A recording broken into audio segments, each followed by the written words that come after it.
আমার নাম রিয়া। রিয়া, বাড়ি কোথায়, জন্ম জেলা? আমার হোম ডিস্ট্রিক্ট পাবনা। পাবনাতে। আর ভাঙ্গুড়া থানা। আচ্ছা, এবং আপনি বর্তমানে বয়স কত আনুমানিক? বর্তমানে 24। 24। পেশায় কিছু করছেন? হ্যাঁ। আচ্ছা, কি করছেন? আমি এখন বর্তমানে পুলিশ ডিপার্টমেন্টে আছি। পুলিশ ডিপার্টমেন্টে আছেন, ঠিক আছে, বলুন। আমার শুরু থেকে মনে আছে আর কি, যেখান থেকে আমরা ওইভাবে খুব একটা ধনী ফ্যামিলিও না, আবার খুব একটা যে গরিব ফ্যামিলি সেটাও না। আমার দুটা মা, আমার বড় মা মারা যাওয়ার পরে আমার মা। জি। তো সেখানে আমার ওই ঘরের 2 বোন আছে। জি। আমরা 1 ভাই 3 বোন, এই দিয়ে আমরা সর্বমোট 6 জন। আমার যে মা মারা গেছে সে অনেক ছোট রেখে, বাচ্চাদের রেখে মারা যায়। তো সেখানে আমার মাই তাদেরকে লালন পালন করে। আমরা কখনো বুঝতে পারি নাই যে তারা আমার সৎ বোন। এভাবে এখনো আমাদের এই ফ্যামিলিটা এভাবেই আছে। আমার বাবা কি করতেন? আমার বাবা কৃষক। আমরা যখন ছোট ছিলাম তখন আমার বাবা রিক্সাও চালাতো। তো সেখানে আমরা সার্ভিস লাইফে 3 জন আছি, আমি, আমার ছোট বোন আর আমার ভাই। 3 জনই আমরা পুলিশ ডিপার্টমেন্টে আছি।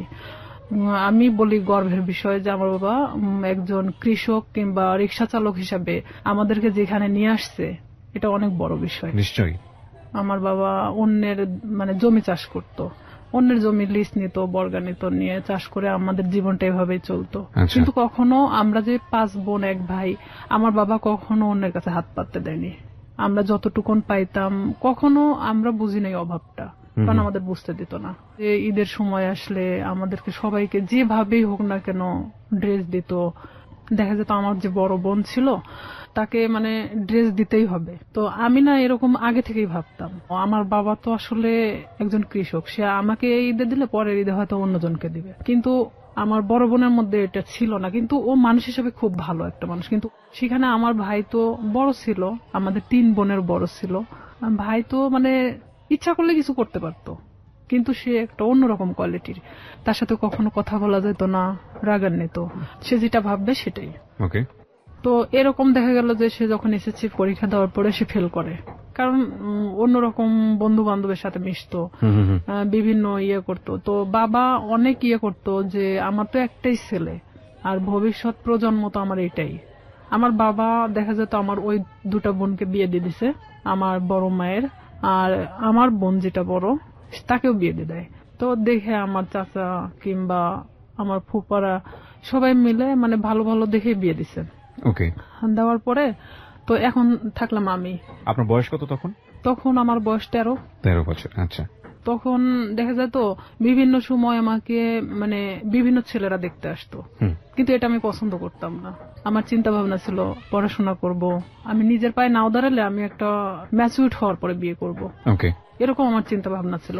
তো সেখানে দেখা যাচ্ছে যে আমার চাচা চাচিরা যারা আছে আমাদেরকে নিয়ে অনেক রকম কথা বলতো, কারণ তাদের 2 ছেলে 2 মেয়ে, 2 ছেলেই শিক্ষিত, 2টা মেয়ে শিক্ষিত। তো সেখানে তাদের চেয়ে আমরা একটু হলেও নিমছিলাম, কারণ আমার বাবা যখন ছোট ছিল তখন আমার চাচাকে সেই বিয়ে পর্যন্ত সেই পড়াইছে। আমার বাবা ছোট ছিল তারপরও তাকে পড়াইছে আমার বাবা। তো সেখানে আমার ভাইকেও অনেক বোঝানো হয়, সে পড়াশোনা বাদ দিয়ে দেয় অলরেডি, যা তার ভালো লাগে না। ভালো লাগে না, তুমি কিছু একটা করো। আমার বাবার কথা যে কিছু একটা করো, কারণ তোমাকে আমি কত বছর বসায় রাখে খাওয়াবো। আমার ভাই বলে যে আমি কিছু করতে পারবো না, সে একদম চাচাছোলা কথা বলে, বিভিন্ন সময় মাকে মারতে যায়। এক কথায় যে সে অন্যরকম একটা কোয়ালিটির মানুষ। সবার বড় ছিল উনি। উনি কাজ করছে, এগুলো করে, বন্ধু বান্ধবের সাথে মেশে। ও যেখানে 16-17 বছর বয়স, আর ও যাদের সাথে মিশতেছে তাদের 25-26 বছর বয়স। আইসে দেখা যেত কেউ কথা বললে তারাই মারতো ধরে। যেহেতু আমরা ছোট ছিলাম, আমার 5 বোনের মধ্যে আমি সবসময় রুখে দাঁড়াতাম। তো আমি বলতাম, কেন তুমি মাকে মারতে যাবা, দোষটা তো তুমি করছো, তুমি পড়াশোনা করো না, তুমি বন্ধু বান্ধব নিয়ে আড্ডা দাও। তার কথা যে আমি কেন এই কথাগুলো বলবো, তার ইচ্ছা, বাবা থেকে টাকা যাচ্ছে ওকে দিতে হবে। নেশা করতো না, কিন্তু তাস খেলতো, এটা খেলতো, সেটা খেলতো। আমার বাবা যখন দিত না তখন দেখা যেত যে ও বিভিন্ন সময় মাঠ থেকে নিয়ে যেত, মাকে জোরপূর্বক ভাবে মাঠ থেকে কারাছেড়া করে নিত, এরকম। তো এই সময়টা কি আপনি লেখাপড়া করছিলেন নাকি? লেখাপড়া আমি তখন স্টাডিং রানিং এ আছি। কোন ক্লাসে পড়ছিলেন তখন? আমি তখন 6-7 এ পড়ছেন। আচ্ছা। আমার ভাই প্রতিনিয়ত আমাকে দেখতে পারে না। ও যদি খাইতে বসে সেখানে যদি আমি যাই, ও ওখান থেকে উঠে চলে যাচ্ছে, কিংবা ভাতের প্লেটটা আর যদি ফেলে দিল, আমি যদি কারোর সাথে কথা বলি, দেখা যাচ্ছে সেটা নিয়ে এসে বাড়িতে তিলকে তাল বানানো হচ্ছে। মানে বিভিন্ন, যেটা ধর্তব্য তুল্যের মধ্যে বলাই চলে না। অলওয়েজ সময় মানে আমার দোষটা খুঁজে বেড়াতো, কারণ আমি সবসময় প্রতিবাদী ছিলাম। আমি আমার বাবার পক্ষে ছিলাম, আমার মার পক্ষে ছিলাম। আমার বাবা যখন কৃষক, উনি যখন মাঠে কাজ করত, আমি হেল্প করতাম। বর্ষার শেষে আপনার রসুন, পেঁয়াজ এগুলো অনেক কিছু গাড়া হয়। ওকে। তো সেই সময় আমি আমার বাবার সাথে গিয়ে আমি ওই পেঁয়াজ রসুনগুলো আমি গাড়তাম। মানে দিনের পর দিন এভাবে আমি জমিতে কাজ করতাম। হ্যাঁ, জমিতে কাজ করতাম।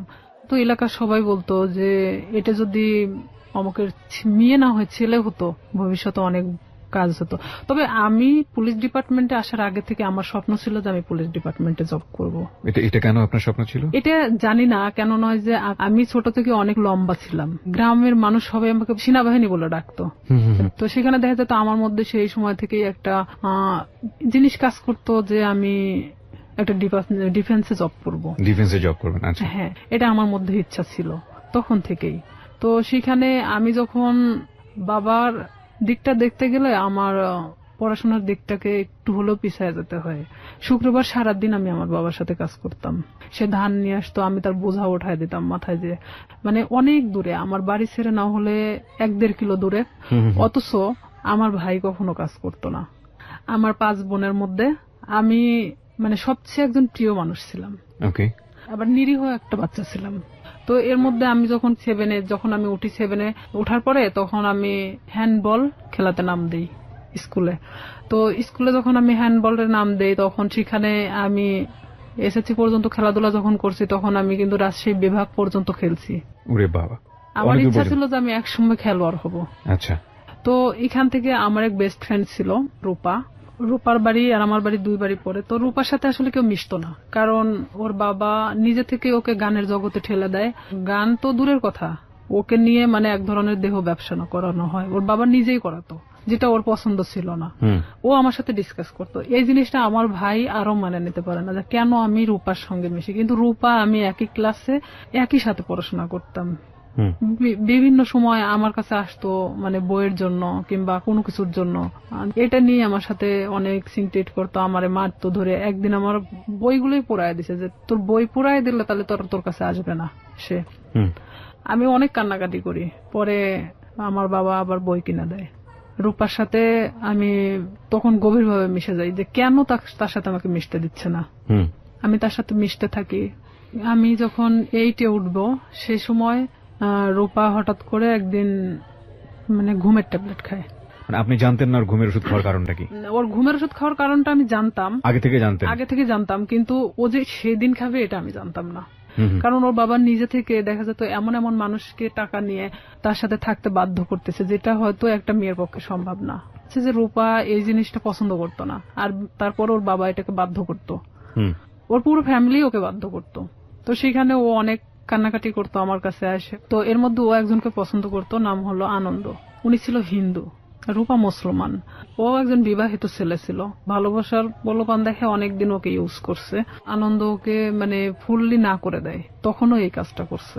তো ও যখন এই কাজটা করবে তার কিছু সময় আগেও আমার কাছ থেকে ঘুরে গেছে। ও যে 2 দিন খাইছিল না এটাও আমি জানতাম না। তো এর মধ্যে গিয়ে ও অত ঘুমের ট্যাবলেট খেয়ে নিছে। নেওয়ার পর পরের দিন সকালবেলা রূপার মা আমাদের বাড়িতে আসছে। আমার মেয়ের কি হয়েছে, আমার ভাই ওখানে বসে, তো বলতেছে ও ঘুম থেকে উঠতেছে না, ওর মুখ দিয়ে টিয়া বের হচ্ছে। আমি কিছুই জানতাম না তখন পর্যন্ত, বিষ খাইছে না ঘুমের ওষুধ খাইছে না কি খাইছে। তখন আমি চলে গেলাম ওদের বাড়িতে। যাওয়ার পরে দেখি যে হ্যাঁ, ওর মুখ দিয়ে অনেক গুলটানি বেরোচ্ছে। তখন আমি ওকে অনেক জাগানোর চেষ্টা করি, তো জাগে না। পরে আমি জানতাম না যে ও কি খাইছে। তখন ভাবতেছি যে কে আসলে হসপিটালে নিয়ে যাওয়া উচিত। ওর মা ওর বাবা কি করলো, ওকে উঠায় রাস্তায় ফেলে দিয়ে গেল, যে তোর বেস্ট ফ্রেন্ড মারা গেলে তুই দায়ী। তখন আমার ভাই তো আমার ওখানে খুব মারলো। আমার বাবা আমাকে কখনো গায়ে হাত তোলে নেই। আমার বাবা অনেক বকাঝকা দিল, গাল দিল, যে কেন অনেকবার নিষেধ করা হয়েছে ওর সাথে মিশতে, কেন মিশলা। তখন আমি এটাও ভাবতেছিলাম যে আসলে আমার ভুল ছিল, কারণ সে কখন কি করে বসবে, তার লাইফে তো এতটাও ভালো মুহূর্ত নাই। তো ওই মুহূর্তের জন্য ভাবতেছিলাম। তো আবার এটাও ভাবতেছিলাম কোনো মানুষের তো জীবনের কারোর সাথে ডিসকাস করা দরকার, সে নাই আমাকেই বেছে নিয়েছিল। তখন আমি অনেক কান্নাকাটি আমি নিজে থেকেও করলাম, যেহেতু আমার ভাই আমাকে মারছে। কোন ক্লাসে তখন আপনি? আমি ক্লাস তখন 8-এ। ক্লাস 8-এ, ওকে। তখন আমি অনেক কান্নাকাটি করার পরে তখন তারপরেও আমি ওকে ছাড়তেছি না, যে ও যদি মারা যায় তাহলে তো এটা তো আমার প্রবলেম হয়ে যাবে। তো আমি আমার বাবাকে অনেক রিকোয়েস্ট করলাম, চলো আমাদের বাড়িতে নিয়ে যাই। এলাকার কিছু মানে ডাক্তার আছে যে ওই যে সাইকেলে করে মানে ডাক্তারি করে বেড়ায়, তো ওনাকে নিয়ে আসা হলো। তখন উনি বলতেছে যে আসলে ওকে হসপিটালে ভর্তি করা উচিত, ওকে এখানে রাখলে মারা যেতে পারে। তখন আমরা নিজে থেকে তাকে হসপিটালে ভর্তি করি। তার 3 দিন পরে সে একটু স্বাভাবিক হয়। তখন আমি ওকে ওখানেই জিজ্ঞেস করি, রূপা কেন তুমি এটা করছো, আর তোমার জন্য তোমার ফ্যামিলি আমাকে হ্যারেস করতেছে। রূপা ও তো তখন খুব একটা ভালো কথা বলতে পারতো না। রূপা বলতেছে যে কেন আমাকে এই ধরনের কাজ করাতে বাধ্য করা হয়। তো এখানে এলাকার লোকজনও ওনাদেরকে মানে এক ঘরে করে রাখছিল। যে লোকটার সাথে এটা করা হয়েছিল সে লোকটা এসে ওর বাবার চাপ দিছিল টাকার জন্য, যে যেহেতু তার মেয়ে এটা করবে না তাহলে তো 10,000 টাকা নিছে, টাকাটা তো ফেরত দিতে হবে। ও যখন ঘুমের ট্যাবলেটটা খাইছে, খাওয়ার আগে অনেক মারা হয়েছিল, পুরো শরীরটা ফাটানো ছিল। পরে ও আমাকে বললো যে দেখ আমাকে এভাবে মারছে, আমি কেন বাইসে থাকবো। আর তা আমি ওকে ডিরেক্টলি এভাবে বললাম যে তুই ঘুমের ট্যাবলেট কেন খালি, তুই তো বাইসে আছিস, পারলে মারা যাতিস, তো এভাবে বেঁচে থাকার সে মারা যাওয়াটা অনেক ভালো না। তো ওরা হলো 2 বোন, সেখানে আমার বাবা যদি 5টা মেয়েকে পালতে পারে সে কেন 2টা মেয়েকে পালতে পারবে না। তার বাবার জমি আছে কিন্তু আমার বাবার তো কোনো জমি নাই। তাকে আমি এই কথাগুলো বোঝাতে থাকি যে রূপা দেখো তুমি নিজে থেকে এখন নিজেকে দাঁড়ানো শেখো। তো সেখানে রূপা বাড়িতে আসে, মানে ও ওখান থেকে চলে যাওয়ার সিদ্ধান্ত নেয় যে যেখানে ইচ্ছা চলে যাবে। তখন আমি বলি না, এটা অসম্ভব। আমার মাও বলে যে আমার মেয়েকে যেখানে জড়ানো হয়েছে সেখানে তো তুমি এখান থেকে চলে গেলে তখন তারা আরো পেয়ে বসবে। তুমি তোমার বাড়িতে যাও, বাড়িতে যাওয়ার পরে সবার সামনে বলো যে আমি এই ফ্যামিলিতে থাকতে চাই না, তারপরে তুমি যেখানে ইচ্ছা চলে যাও। পরে তাকে আমরা বাড়িতে নিয়ে আসি। নিয়ে আসার পরে আমার বড় চাচা, তারপরে এলাকার কিছু লোকজন, চেয়ারম্যান নিয়ে তার বাড়িতে যাওয়া হয়। যাওয়ার পরে মানে রূপা এক কথায় বলে যে আমি এগুলো করতে পারবো না, যার কারণে আমি সুসাইড করতে চাইছি। তো এখানে তো আসলে রিয়ার সাথে কোনো ইয়ে ছিল না, ও আমার সম্পর্কে জানতো এটাই। তখন ওর ফ্যামিলির সামনে সবার সামনে যখন এই কথাটা বলার পরে তখন ওর ফ্যামিলি বলতেছে যে না, ওকে ফুসলাইছে, ও ঠিক আছে আমাকে দোষ দিচ্ছে। ও সবার সামনে বলল না ওর কোনো দোষ নাই, আমি আজকে থেকে এখান থেকে চলে যাব, আমার যেখানে ইচ্ছা চলে যাব, আমি এই ফ্যামিলিতে থাকতে চাই না।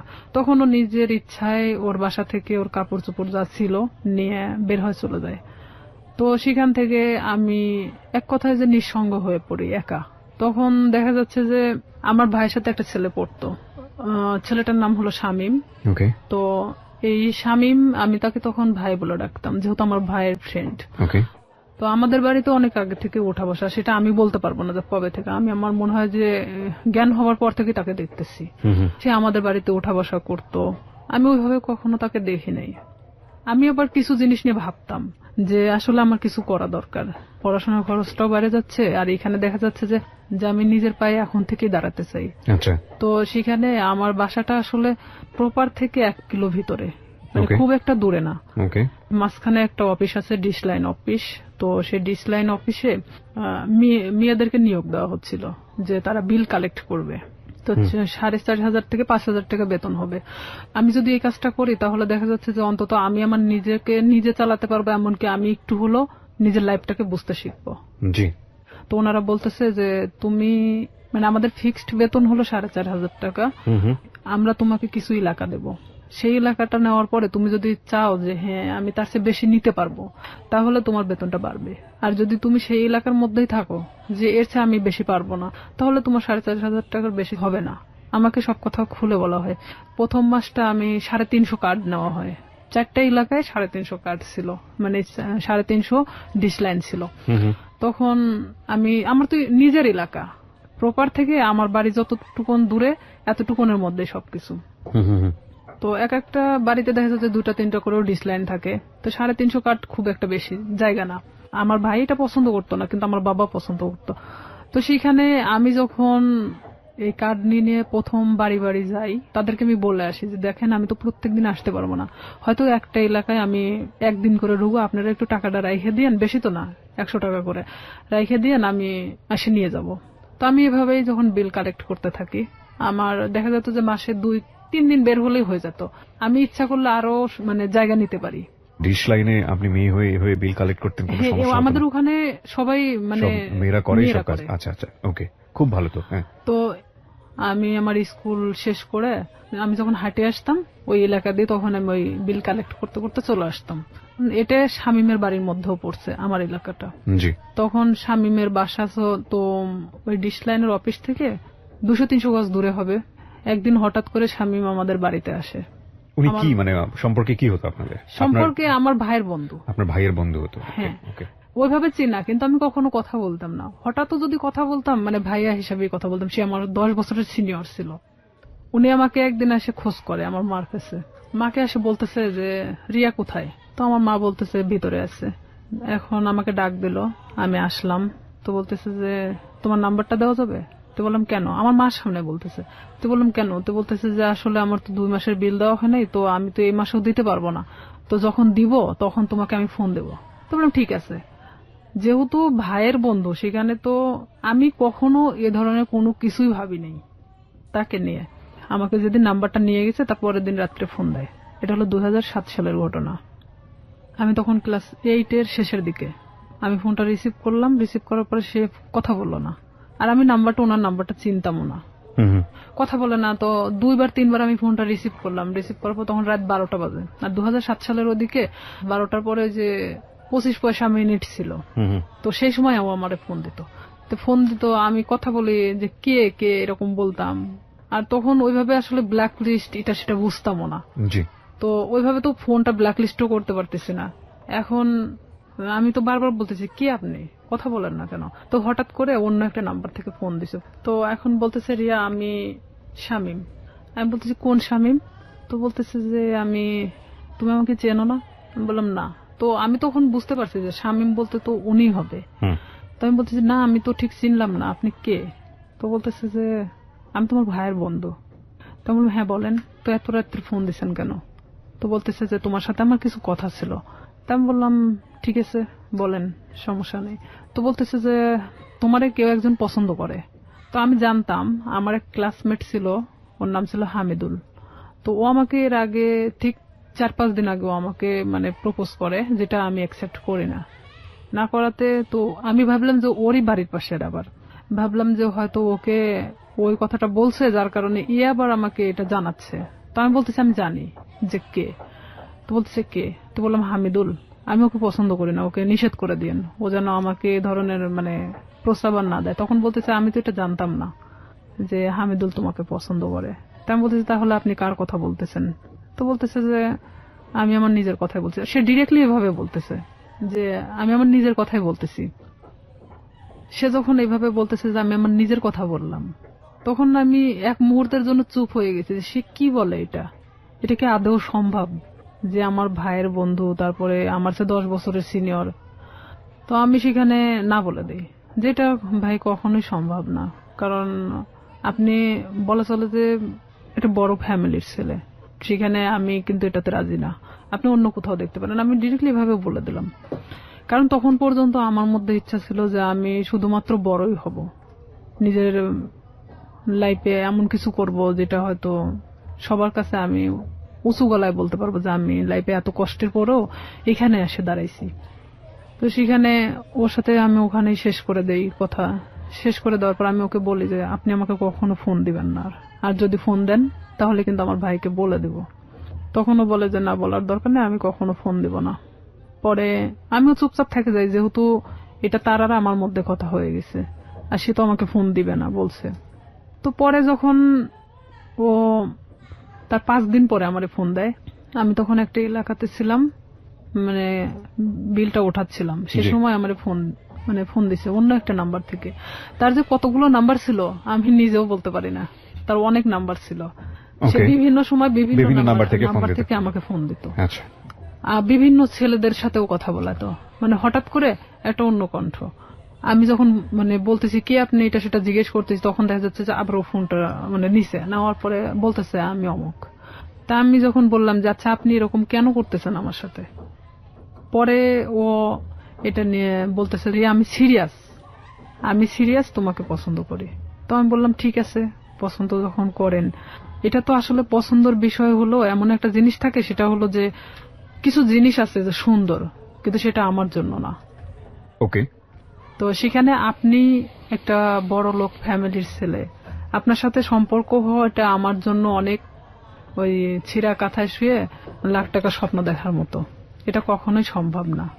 পরেও আমাকে বলে যে না, আমি সত্যি সিরিয়াস বলতেছি, আমি তোমাকে খুব পছন্দ করি। পরে আমি পুরোপুরি সিম কার্ডটাই চেঞ্জ করে দিই, যে তার সাথে সম্পর্ক করা আমার মোটেও পসিবল ছিল না। এটা তো অসম্ভব একটা জিনিস। তখন সে আমাকে নেক্সট বার সে আমার সাথে মানে বাজারে দেখা হয় যখন, তখন আমারে বলতেছে রিয়া বিলটা নিয়ে আসিও। তো তখন আমি বলি যে এখানেই দিয়ে দেন, আমি তো এখানেই আছি, কার্ডটা আমার সঙ্গেই আছে, আপনি এখানেই দিয়ে দেন। তো বলতেছে না, আমার কাছে তো এখন টাকা নেই, বাসায় যেও, বাসায় যে নিয়ে আসো। তো আমি তো জানি বাসা তো এমন একটা জিনিস যেখানে সবাই থাকে, বাবা মা ভাই বোন সবাই তো আছে। ওকে। তখন ওনার 3 মাস পেন্ডিং ছিল, যে বিলটা উনি দিচ্ছিল না, ইচ্ছাকৃত ভাবেই সে দিচ্ছিল না। পরে আমি যখন ওর বিলটা আনতে যাই, তো আমি এরকম দরজার সামনে, ওদের রুমটা হলো বেলকুনির সাথে যে দরজাটা আছে, এটা হলো ওর ঘরের রুম, মানে ঘরের যে দরজাটা এটা, আর ভিতর দিয়ে একটা দরজা আছে যেটাতে ওর মা বাবারা ওই পাশ দিয়ে বের হয় সবসময়, আর ও এই পাশ দিয়ে বের হয়। তো আমি তো এখানে গিয়ে দাঁড়াইছি। দাঁড়ানোর পরে আমি যখন নক করি, ও বের হয়ে আসে। বের হয়ে আসার পরে তখন আমি কার্ডটা বের করে বললাম যে ভাই বিলটা দেন। তখন আমি জানতাম না ওর বাসায় লোক ছিল না। বিরতি নেব প্রিয় শ্রোতা। এই পর্যায়ে আমরা ছোট্ট একটা বিরতি নিচ্ছি, মাত্র 4 মিনিটের বিরতি। আপনারা শুনছেন close up presence hello 8920 ABC radio FM 89.2 তে। আমি আরজি কিবরিয়া রয়েছে আপনার সঙ্গে, এবং রিয়া আজকে তার জীবনের গল্প এখানে বলছে। রিয়াকে দেখার জন্য বা কোনো কমিউনিকেট করার জন্য, কিছু বলার জন্য আপনারা আসতে পারেন আমার ফেসবুক পেজে। ফেসবুকের ঠিকানা www.facebook.com/kibria.rj। আমি আবারও বলছি www.facebook.com/KEBRIA.RJ। পেজটি আছে আরজে কিবরিয়া নামে। Please like this page. ফিরে আসছি ঠিক 4 মিনিট পর। আসলে এখানে আরেকটা বিষয় যে ওর 6 বোন, 6 বোনই প্রাইমারি স্কুলের টিচার। তো দেখা যায় যে 9টার পরে ওদের বাসা থেকে ওর মা ওর বাবা ছাড়া কেউ থাকে না, এটা আমি জানতাম আগে থেকে। তো ওর এক ভাই, মানে ওকে 2 ভাই, ওর ছোট যে সে হলো ঢাকাতে কোনো একটা এই কম্পিউটার সফটওয়্যার ইঞ্জিনিয়ার। তো ও ওখানে বাড়িতে তো থাকে না, এখন স্বামী শুধুমাত্র একমাত্র বাড়িতে থাকে। তো আমি তো জানি অবশ্যই ওর বাবা ওর মা তো বাড়িতে আছে, কারণ ওর বোনরা তো সবাই টিচার, সবাই যে যার মতো 9টার পরে বের হয়ে চলে যায়। তো এখানে আমি তো গেছি তখন 11:30 বাজে। সেদিন আমি স্কুলে যাইনি, না যাওয়া তো ওখানে গেছি। যাওয়ার পরে এখন আমি ওর যখন ঘরে নক করি, দরজায় নক করার পর ও বের হয়ে আসে, মানে দরজার ওই ভিতর পারে আর আমি বাহির পারে দাঁড়িয়ে। তো আমি কার্ডটা তো হাতে আমার আছেই বের করানো, আমি তখন কার্ডটা ওনাকে দেখে বলি যে আপনি তো 3 মাস পেন্ডিং আছে, তো আপনি বিলটা যদি দিতেন ভালো হতো, না হলে ডিশ লাইন মানে ডিসকানেক্ট করা হবে। তো এখন ও বলতেছে ঠিক আছে, আমি টাকাটা নিয়ে আসতেছি। ভিতরে গেল, ভিতরে যাওয়ার পরে বের হয়ে আসলো। বের হয়ে আসার পরে আমাকে বলছে দাও কার্ডটা দাও, মানে ওখানে সিগনেচার করা হয়। তো কার্ডটা নিয়ে ও ভিতরে চলে গেল। তো সিগনেচার তো ওখানে দাঁড়াই করতে পারতো, তারপরও ভিতরে চলে গেল। আমি কিছু বললাম না, আমি চুপচাপ ওখানে দাঁড়িয়ে আছি। যেহেতু আমাকে এর আগে প্রপোজ করছে, সেখানে ওর সাথে আমার ওইভাবে কথা বলার কোনো রুচিও জাগতেছে না, কিন্তু আমি একটা কাজের ক্ষেত্রে দেখা যাচ্ছে এটা আমি বাধ্য। তো সেখানে আমিও চুপচাপ দাঁড়িয়ে আছি। ও ভিতর থেকে আসলো, ভিতর থেকে কার্ডটা রেখে আসছে। তাই আমি বলতেছি ভাইয়া কার্ডটা তো রেখে আসলেন, কার্ডটা নিয়ে আসেন। তো বলতেছে যে আসে নিয়ে যাও। এসে নিয়ে যাও। তাই বললাম এটা কি ধরনের কথা, আমার কার্ডটার প্রয়োজন নেই, আমি চলে গেলাম। তো এই বলার পরে ওই আমার থাপ্পড় দিয়ে মানে হাতটা চেপে ধরে। তো ওর বাসাটা এমন কোয়ালিটির একটা জায়গায়, যদিও প্রপারের মধ্যে, মানে পাশে একটু ফাঁকা জায়গা আছে, ওর আশেপাশে মানে কোনো বাড়ি নেই। তো এখানে ওদের বিল্ডিং করা বাড়ি, ছাদ ঢালাই, আর ঠিক এরকম একটা কোয়ালিটির যে রুমটা খুব একটা বড় না খুব ছোট না। সেখানে দেখা যাচ্ছে যে থাইটে লাগানো। তো সেখানে যদি ভিতরে থাই গ্লাস লাগানো, তো এখানে যদি ভিতরে একজনকে নিয়ে যাওয়া হয়, বাইরে কিছু শুনতে পাবে না। ও আমাকে যখন হাতটা মানে থাপা দিয়ে মানে এভাবে ধরে ফেলে, তখন আমি মানে ওর দিকে একবার তাকাই। ও কি করলো, আমার বাম হাত দিয়ে মানে আমার মুখটা চাপ দিয়ে ধরে, ধরার পরে এক ধাক্কা দিয়ে মানে ওর ভিতরে, দরজার ভিতরে ঢুকায় দেয়। যেহেতু আমি দরজার সামনে দাঁড়াইছিলাম, তখন আমি ভিতরে যাওয়ার পর আমি বলতেছি যে আপনি কেন এগুলো করতেছেন, এটা কেন করতেছেন? আমি তো আপনাকে পছন্দ করি না, আর আপনি আমাকে মানে প্রপোজ করছেন, প্রপোজ করার মানে কি এটা যে আপনাকে সে বাধ্য মানে আপনার সাথে সম্পর্ক করতে? তো বলতেছে যে কিভাবে মানে ভালো লাগাতে হয় সেটা আমার খুব ভালো জানা আছে, আমি জীবনে যা চাইছি তাই পাইছি। তাই আমি বললাম দেখেন আপনি অনেক ধনী একটা ফ্যামিলির মানুষ, আপনি জীবনে যা চাইছেন না কেন সেটাই পাইছেন, আমি মানি সেটা। তো এইভাবে মানে আমি যখন ওর সাথে মানে বলতে থাকি কথাগুলো, কারণ আমি জানি যে বাহির থেকে কিছু শোনা যাবে না, এটা আমিও নিশ্চিন্ত ছিলাম। এক পর্যায়ে সে আমার সাথে অনেক মানে ধস্তাধস্তি করতে থাকে, করতে থাকার পরে এক পর্যায়ে সে আমার সাথে মানে খারাপ কিছু করেও ফেলে। তখন আমি একদম দিশেহারার মতো হয়ে যাই যে আসলে এটা কি হয়ে যাচ্ছে আমার সাথে, এটাকে আমার সাথে আসলে হওয়াটা উচিত ছিল। আমি তাকে তো বারবার মানে বোঝানোরও চেষ্টা করতেছি, তারপরেও তার একটাই কথা যে আমি তোকে যেভাবে হোক আমি চাই, এটাই তার সাথে। বয়সে 10 বছর বড় ছিল? হ্যাঁ, আমার চেয়ে 10 বছরের বড় ছিল। আর আমি তখন বললাম তো প্রথমে অনেক আগেই বলে আসছি, আমি অনেক ভীতু কোয়ালিটির একটা মানুষ ছিলাম, আমি খুব একটা মানুষের সাথে কথা বলতে পারতাম না। আমি যে ডিসলাইনের কাজটা করতাম, এখানেও দেখা যেত আমি অনেকের সাথে কথা বলতাম না, যাইতাম আমি কার্ডটা বের করে দিতাম, তারা টাকাটা দিত, আমি নিয়ে চলে আসতাম, এরকমই। কারণ তারা টাকাটা দিতে বাধ্য। সে যখন জোরপূর্বক ভাবে আমাকে রেপ করা হয় এক কথায়, তো কমপ্লিটলি রেপ। হ্যাঁ, তো সেখানে আমি একদম দিশেহারার মতো চুপচাপ, এক পর্যায়ে যে আমি নিস্তেজ, এতক্ষণ যে আমি ধস্তাধস্তিটা করতেছিলাম তখন সেই মুহূর্তের জন্য আমি নিস্তেজ হয়ে গেছি। মানে আমি এক কথা বলা চলে আমার শরীরে কোনো শক্তি নেই, যে আমি যে কি কথা বলবো এখন, আমার ভাষা জ্ঞান মানে সবকিছু শেষ সেখানেই। তো ওখান থেকে আমি কোনো রকম বের হয়ে চলে আসি। বের হয়ে চলে আসার পরে আমি আমার ব্যাগটা আনতে ভুলে যাই, কারণ আমি যে কিভাবে চলে আসছি সেটা নিজেও জানেন না।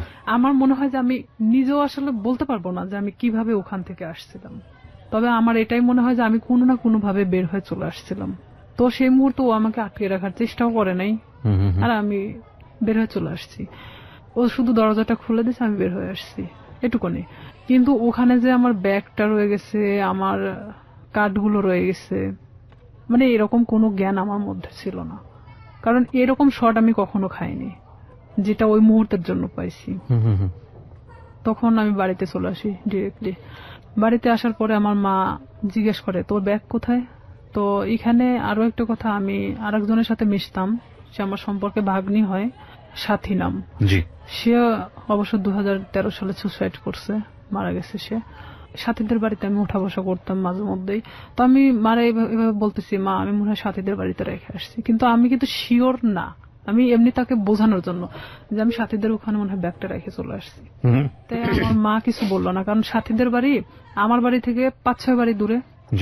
তো সেখানে মা আমাকে আর কোনো কথা বললো না, আমি আমার রুমে চলে যাই। আমি একা এক ঘরে থাকতাম। আচ্ছা। তো আমি আমার রুমে ঢোকার পরে চুপচাপ একা একা কান্না করি, কারণ আমি এই কথাগুলো আমি কারোকে বলতেও পারতেছি না, কারণ এটা সম্ভব না। এখনকার লাইফে হয়তো সম্ভব, কারণ এখন আমরা অনেকটাই বুঝতে শিখছি, অনেকটা প্রতিবাদী হওয়া শিখছি, কিন্তু আজ থেকে 2007 সাল মানে অনেকটা দূরে ছিল। আর তখন গ্রামের মানুষ মানে এগুলো নিয়ে অনেক ভয় পেত, যে আমার সাথে ঘটে যাওয়া ঘটনা যদি আমি কারোকে প্রকাশ করি, লাইফে আমারই অনেক ক্ষতি হবে। দেখা যাবে আমাকে অনেকেই বলবে যে রেপিস্ট একটা মেয়ে, এ ধরনের ইঙ্গিত করবে।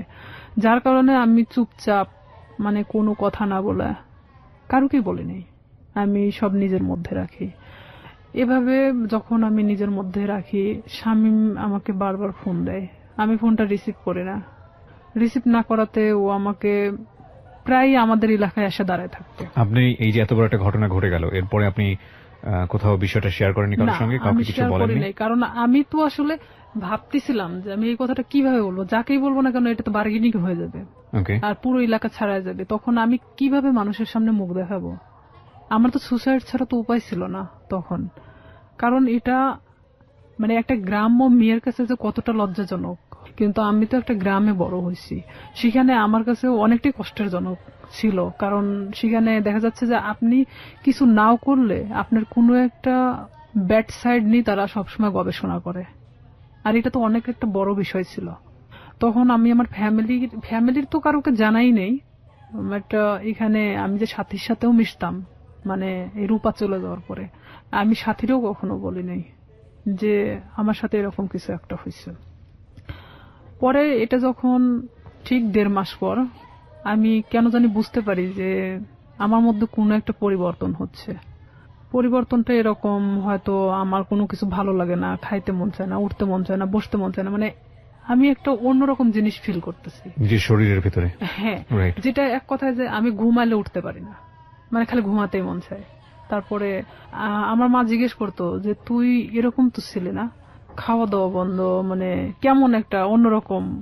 তাই আমি বলতাম যে আমি তো অনেক হাঁটাহাঁটি করি, যার কারণে আমার না ঘুমালে আর উঠতে মন চায় না, আমি বুঝতে দেয় না। পরে এইভাবে যখন আমার মা তো ওইভাবে আসলে কখনো ফোর্স করে না, কারণ তারা জানতো যে এরকম কোনো কিছু কখনো হবে না। তখন আমার বড় বোন আমারে অনেকবার জিজ্ঞেস করে যে কি হয়েছে তোর, তুই একা একা থাকিস, কথা বলিস না কারোর সাথে, তো সমস্যাটা কি? বলে না কিছু সমস্যা নাই, এদিকে পড়াশোনা তো সামনে, তো এসএসসি পরীক্ষা, আবার এদিকে তো আমি যে কাজটা ধরছি আমার মনে হয় না যে আমি কাজটা করতে পারবো। কারণ আমি তখন একটা জিনিস ভাবতেছিলাম যে আমি আজ বড় হতে গিয়ে অনেক ছোট হয়ে গেছি, এটাই ভাবতেছিলাম। এরপরও আপনাকে ফোন দিয়ে বারবার ডিস্টার্ব করতো, চাইতো? হ্যাঁ, সে বারবার আমাকে ফোন দিত, ফোন দিয়ে বলতো যে তুই কেন ফোনটা রিসিভ করিস না, এতবার ফোন দেওয়ার পর কেন রিসিভ করিস না, তুই তো গাড়ি করেই বলতো।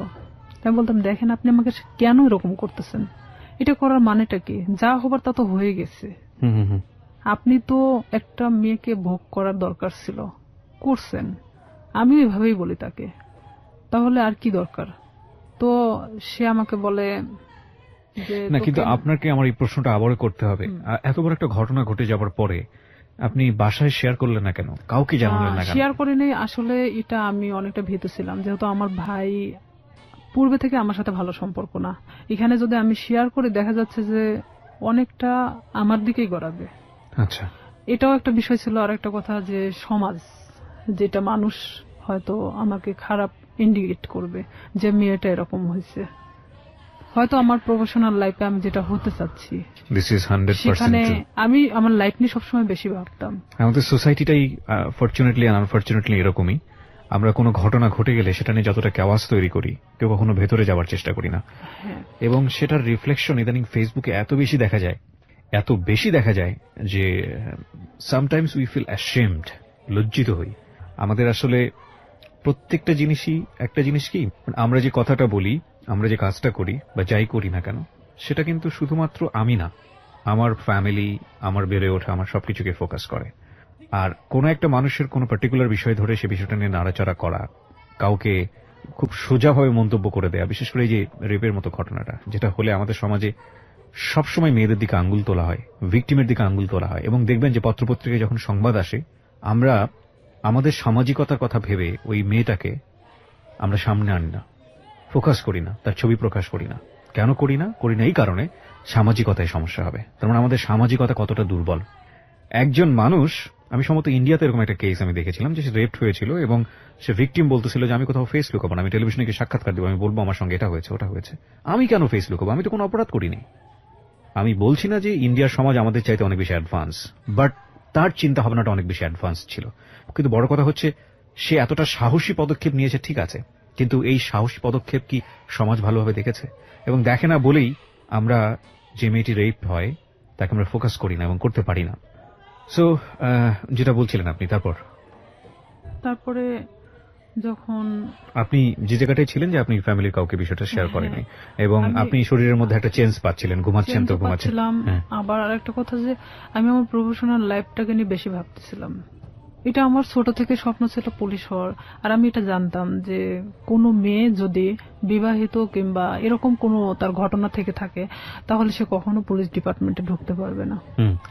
বিশেষ করে আমি তো কখনো আসলে শামীমকে পছন্দ করতাম না, সে আমার সাথে যেটাই করুক না কেন। আমি ভাবছিলাম যে সাবজেক্টটা ওখানেই ক্লোজ, আমি নিজে থেকে ওখানে শেষ করে দিছি। কারণ আমার সুসাইড করার কোনো ইচ্ছা ছিল না।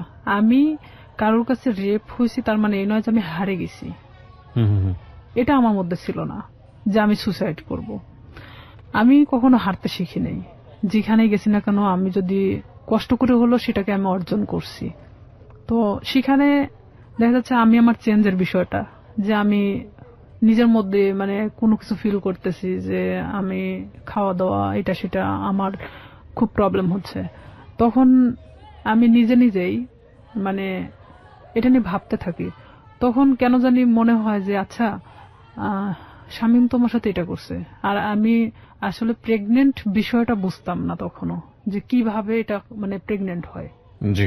তখন আমি আমার পাশের বাড়ির এক ভাবিরে জিজ্ঞেস করি, আচ্ছা মানে কথায় কথায়, তার সাথে আমি অনেক ফ্রি ছিলাম, জিজ্ঞেস করি যে ভাবি আমি তো অনেক কিছুতেই আসলে জানার চেষ্টা করি, তো আসলে একটা মেয়ে প্রেগনেন্ট হয় কিভাবে? তো বলতেছে বিয়ে কর তারপর বুঝবি।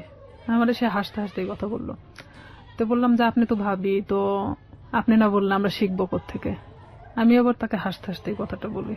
তো বলতেছে যে এরকম মানে মেয়েদের তো প্রত্যেক মাসে যে ইয়াটা হয়, এটা যদি দেখা যাচ্ছে যে কারোর সাথে মানে তার হাজবেন্ডের সাথে মেলামেশা করার পরে যদি না হয় তাহলে সে প্রেগনেন্ট। তখন আমি যখন ওখান থেকে এই কথাটা শুনছি, আপনি বিশ্বাস করবেন না, আমি মনে হয় এক মুহূর্তের জন্য এই পৃথিবী ছেড়ে চলে গেছি। যে আমিও তো ঠিক 1.5 মাস হলো এরকম অবস্থাতে আসছি, আমারও তো এটা হয়নি, তার মানে কি আমি প্রেগনেন্ট? এটা আমি এখন কিভাবে এটাকে লুকাবো? কারণ এতক্ষণ পর্যন্ত যা ঘটে গেছিল সেটা লুকানো সম্ভব ছিল, বাট এটা এখন আমি কিভাবে লুকাবো? এটা কি আদৌ সম্ভব? আর তখন এক মুহূর্তের জন্য মনে হচ্ছিল যে আমার চেহারার মধ্যে একটা অন্যরকম ছাপ নামে আসে। তখন আমার ওই ভাবি বলতেছে তোর কি হয়েছে? আমি বললাম না আসলে শরীরটা কয়েকদিন ধরে ভালো লাগতেছে না, অটোমেটিক কেন জানি মনে হচ্ছে প্রেশারটা নামে গেছে।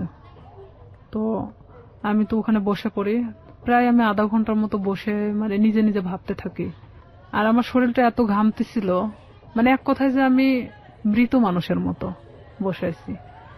তো তখন ভাবি যে এটাকে আমি কিভাবে সমাধান করব, আমি কিভাবে আমার ফ্যামিলিকে বলবো এখন, যেটা 1.5 মাস আগে ঘটে যাওয়া ঘটনা। আর এর মধ্যে কন্টিনিউ ও আমার সাথে এরকম যোগাযোগ রাখার চেষ্টা করে, কিন্তু আমি রাখি না।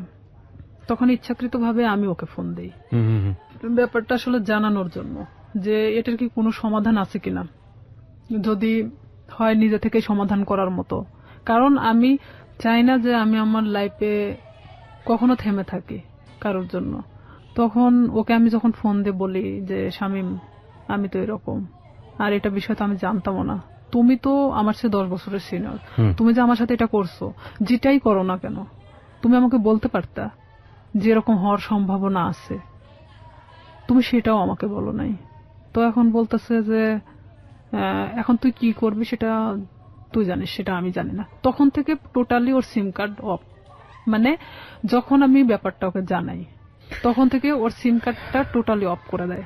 আমরা আরেকটা বিরতি নিচ্ছি রিয়া, তারপর সিমটা বন্ধ। হ্যাঁ, সিমটা তখন বন্ধ ছিল। আমি অনেক চেষ্টা করি, আমি সারা রাত চেষ্টা করি, কারণ সেই ছিল একমাত্র আমার লাইফের ঘটনা জানে, যেটা তার সাথে ঘটে যাওয়া। কোনো ক্রমে যদি আমাকে এটা থেকে মানে রেহাই দিত তাহলে হয়তো আমি আমার সামনের লাইফটা হয়তো ভালোভাবে কাটাতে পারতাম। কারণ আমি গ্রাম্য মেয়ে হিসেবে আমি এটা কখনোই মানে ফ্ল্যাশ করতে পারতেছিলাম না, এটা আমার কখনো সাহসে কুলায় উঠতেছিল না। ওকে। যখন ওকে আমি বারবার ফোন দিতে থাকি, ওর ফোনটা সুইচ অফ তো সুইচ অফে, কোনো প্রকার ওকে আমি যোগাযোগ করতে পারতেছি না। তখন আমি ভাবলাম যে কোনো ভাবে এটা আমাকেই পদক্ষেপ নিতে হবে।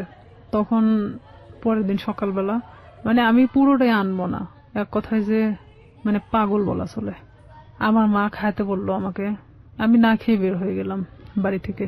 হসপিটালের সামনে বসে আছি, কিছু ডিসপেন্সারি আছে সামনে বসে আছি, ওখানে বসে বসে ভাবতেছি যে আসলে কি করা যায়। ভাবলাম যে আচ্ছা এটা আমি টেস্ট করাই নেই আগে, যে আসলে কি আমি প্রেগনেন্ট কিনা, অযথা এটা নিয়ে আমি কেন ভাবতেছি, নিজে পরীক্ষা করে দেখি।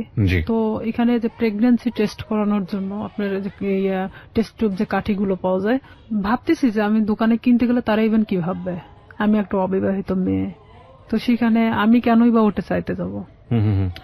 আর যেহেতু আমার এলাকার লোক সবাই, তো সেখানে আমি গিয়ে বলতেছি দোকানদারকে, এমন ভাবে বলতেছি যে ওটা আসলে আমার না। তখন আমি বলতেছি আঙ্কেল একটা ওই টেস্ট টিউব ওই কাঠিগুলো দেন তো। তো বলতেছে কার জন্য? তো বললাম আমার এক চাচির জন্য। বলতেছি একটু তাড়াতাড়ি দেন।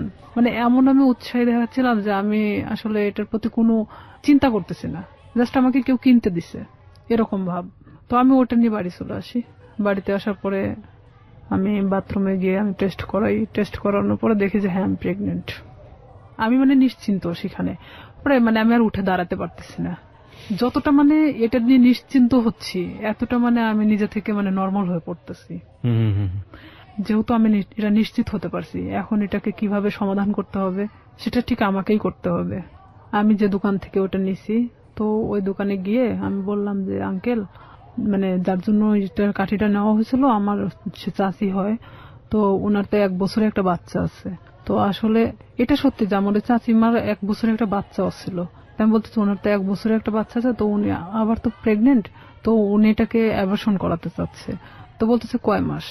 তো বললাম যে সঠিক তো আমি জানি না। তো বলতেছে যে তুমি শুনে আসিও, তাহলে সে অনুযায়ী বলা যাবে। তো আমি সেই মুহূর্তের জন্য ভাবলাম যে আসলে এটা আমার একদিন ওয়েট করাটা উচিত, যেহেতু এখানে পুরোটা আমি নিজেকে এড়ানোর চেষ্টা করতেছি।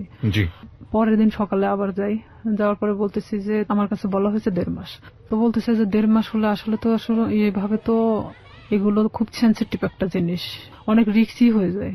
তো থাক না, 1 বছরে যেহেতু বাচ্চা আছে এটা থেকে যাক, সমস্যা কি? তাই আমি বলতেছি আসলে আমার চাচাও তো খুব একটা ভালো দেখে না, তো ওই ক্ষেত্রে আসলে চাচি চাচ্ছে না যে বাচ্চাটা রাখুক। তো এইখানে আমি বলতেছি না, আসলে আমাকে তো খুব জোর করে বলছে যে বাচ্চাটা সে রাখবেই না। তো সেখানে যদি আপনি পারতেন ওষুধটা দিলে উপকার হতো। তো আমি আসলে সেভাবে উৎসাহ দেখাচ্ছি না, কারণ এখানে দেখাতে গেলে দেখা যায় যে নিজেরটা একটু বেশিটা বাড়ায় আসে। তখন আমি 2-3 বার রিকোয়েস্ট করার পরে তো বলতেছে যে আসলে এটা তো কোনো খুব হাই রিস্ক, তো প্রেগন্যান্সি থেকে থাকে তাহলে কি উনি নিশ্চিন্ত? তো বললাম হ্যাঁ নিশ্চিত যে প্রেগন্যান্ট উনি। ওষুধ আমাকে দিল, দেওয়ার পর বলতেছে এই ওষুধগুলো ওনাকে 4টা ওষুধে একসাথে খেতে বলবেন, 12 ঘন্টার মধ্যে এটা অ্যাবর্শন হয়ে যাবে, কিন্তু ব্লিডিং হতে থাকবে। এটা কিন্তু ওনাকে এই ব্লিডিংটা নিয়ন্ত্রণ করার জন্য তাকে কিন্তু ট্রিটমেন্ট নিতে হবে, আমাকে এই কথা বললো।